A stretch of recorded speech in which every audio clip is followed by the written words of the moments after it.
Hi, this is Ken Kaplan from Kaplan Cycles on site at the New England Motorcycle Museum, and today we have what was definitely a technological statement for Honda in 1985, where they had just recently switched from the inline four-cylinder configuration to the V4. What are the advantages of this bike, and why is it so more technologically advanced than the original universal Japanese straight four-cylinder? Well, it's half as wide. Take a look at the profile of this bike from the front. On a four-cylinder, your cylinders would be sticking way out the side here. The V4 is much more narrow, and it vibrates a lot less because it's a 90-degree V4. So it's perfectly automatically counterbalanced without any, because of the 90-degree V-twin cylinders, you don't need heavy counterbalancers or anything like that. It's also a technological marvel in that the air-cooled four cylinders, the cylinders were at 4 in a row, so the middle two would get a lot hotter, and they were air-cooled. This is a liquid-cooled V4 90-degree. It also has 4 valves per cylinder. Most of the inline fours were 2-valve, and it is a 6-speed transmission. So they went from a 5 to a 6-speed, completely changed the whole configuration. And it was also considered a tariff buster. This engine is actually 698 cc's. To stay underneath the tariffs that they had for 750cc or larger, or 700 or larger during that era.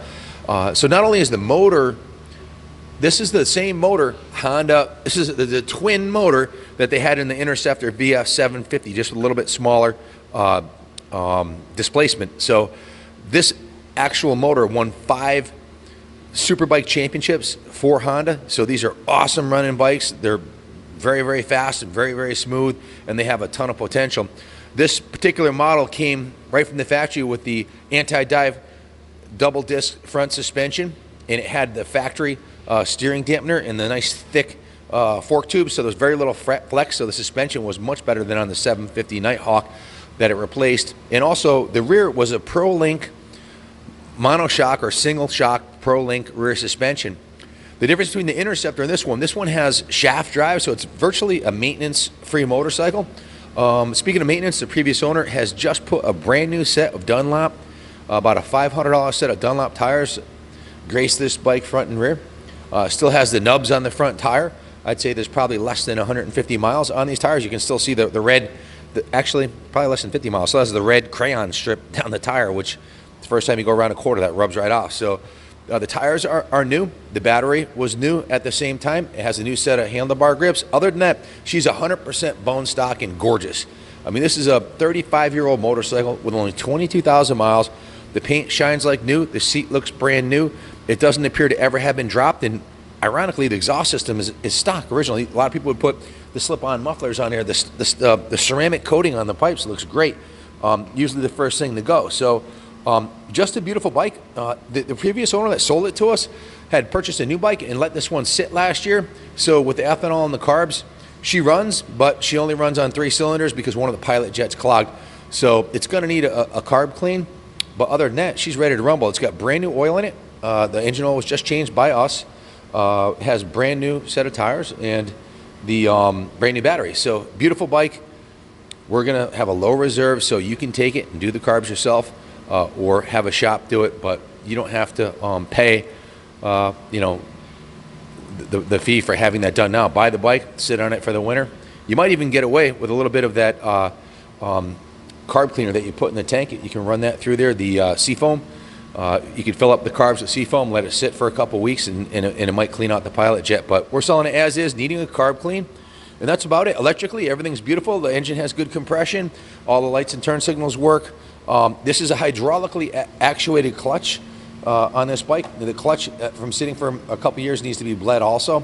And the brakes are going to need to be serviced. So typical for a bike that sat for a couple years, bleed your clutch, flush out your brakes, give it a brake service, clean the carbs, and you're off to the races. Gorgeous bike, classic Honda, totally depreciated and is now going up in value. One thing I want to point out, come around this side, Kenny, when the previous owner put the new tires on it in 2017, he also put a new pingle petcock on it, a new fuel line with a filter, and had done some maintenance on it, detailed it and everything. So it's a beautiful bike. Good luck bidding on it. Again, the tank has a little patina on it right here, a couple little scratches on the top, but there's a tiny little ding right here I want to point out. on the red stripe that I just noticed. I've looked at this bike for 3 hours and that just popped out at me. This side of the tank has no dings. It's barely noticeable. Like I said, I hadn't noticed it. The tailpiece looks to be, the fiberglass is in good condition, so that's about it. We can ship this bike anywhere in the country for you for somewhere in the area of 500, East Coast, 500 or less, West Coast, maybe 700, or come pick it up yourself. You can leave it here all winter in the museum if you like, where it's on display. It's up to you. I'm going to fire it up and let you hear it run, too. Message us your postal code for an exact shipping quote. Other than that, call us if you have any questions. 860-454-7024. That's the shop line. Obviously, look at the gauges. The gauges are like brand new, even though it's 35 years old, typical Honda quality. Obviously, a bike that was stored indoors. All the idiot lights work, the neutral light, the oil beam, the turn signals. Check out the turn signals all the way around. So, again, this is the same engine as the Interceptor that Honda won 5 factory Superbike championships with. So this is a kick-ass engine, far better than any 4-cylinder inline 4 of that era.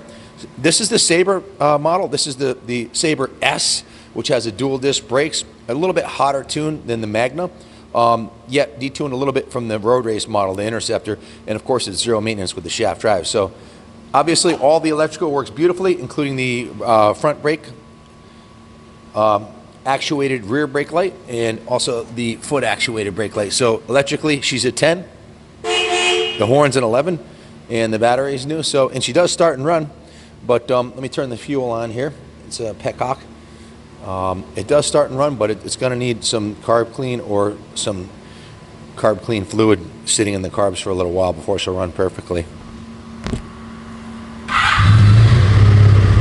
This bike's stone cold.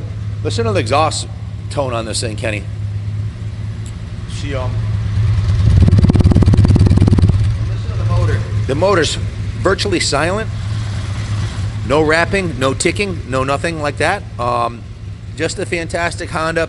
I'm a Honda guy, you probably know that. I've owned every Honda 50 ever made, every Honda XR75. I owned every Elsinore, every CB, CL, SL you could imagine. I've restored on my website.